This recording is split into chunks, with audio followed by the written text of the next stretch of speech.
เ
หนุ่มเป็นสา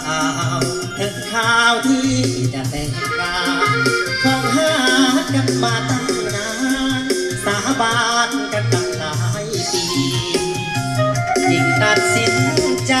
แต่งกันไปตามประเพณีพี่ว่าโอ้ยวันนี้อยากให้บุญมองขอให้มีเงินมีคำเป็นหมื่นเป็นล้านชีวิตหลังการแต่งงานจบสุขสันต์ด้วยกันทั้งสองขอให้เดือนนี้เศรษฐกิจในแผ่นดินทองโอ้ยไพ่อย่าได้มาต้องขอความใจมีลาย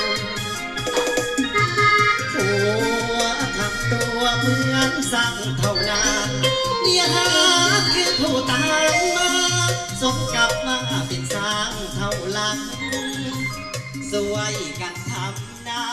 หากิน